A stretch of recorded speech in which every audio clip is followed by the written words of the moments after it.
ప్రాపంచిక ఆత్మ ఒక శక్తి.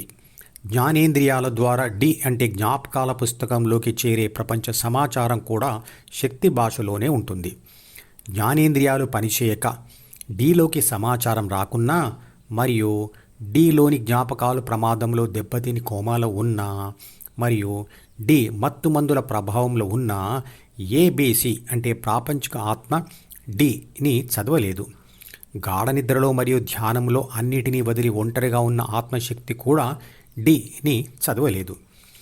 ఈ వ్యాసాలలో ఏబిసి ప్రాపంచిక ఆత్మ లేదా ప్రాపంచిక నేను అనేవి చేసే పనుల మరియు దాని అనుభవాల గురించి చెబుతున్నప్పుడు వాటిని మీరే చేస్తున్నట్లుగా, ఆ అనుభవాలు మీకే కలుగుతున్నట్లుగా మీకు అన్వయించుకోవాలి.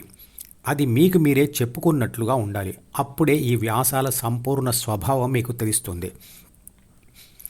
భగవద్గీతలోని విషయాలు మొదటిసారి చదివినప్పుడు అర్థమైన ప్రాపంచిక వ్యవహారాలతో మునిగిపోయి వాటిని మర్చిపోతూ ఉంటాం. కాబట్టి మళ్ళీ మళ్ళీ చదవవలసి ఉంటుంది. ప్రాపంచిక సమాచారం మరియు కోరికలు శాశ్వత జ్ఞాపకంగా మిగిలిపోవాలంటే వాటిని మళ్ళీ మళ్ళీ వాడాలి. అవి నశించాలంటే మాత్రం వాటిని చాలా కాలం వాడకూడదు.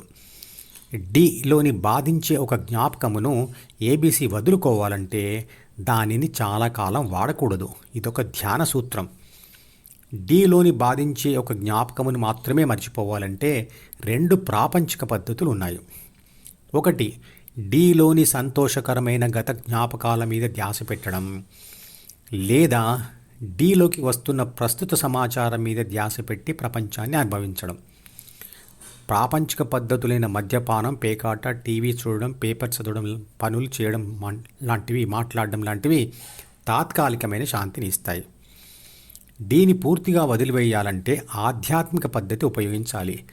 ఏబిసి డిలోకి వస్తున్న ప్రస్తుత సమాచారాన్ని తపస్సు ద్వారా తిరస్కరించాలి మరియు డిలోని గతంను ధ్యానం ద్వారా అంటే శ్వాస మీద ధ్యాస పెట్టడం ద్వారా తిరస్కరించాలి. దీని ద్వారా శాశ్వత శాంతి, ఆనందం వస్తాయి.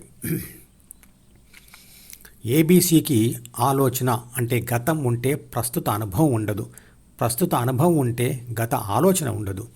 అంటే డితో ఉంటే హెచ్ అంటే హృదయంతో ఉండలేదు, హృదయంతో ఉంటే డితో ఉండలేదు. అనుభవాలు 3 రకాలు. ఒకటి ప్రపంచ అనుభవం, అది వర్తమానంలో జ్ఞానేంద్రియాల ద్వారా డిలోకి ప్రవేశిస్తున్న ప్రపంచం. 2 గాఢ నిద్ర అనుభవం. ఇక 3వది ధ్యాన అనుభవం.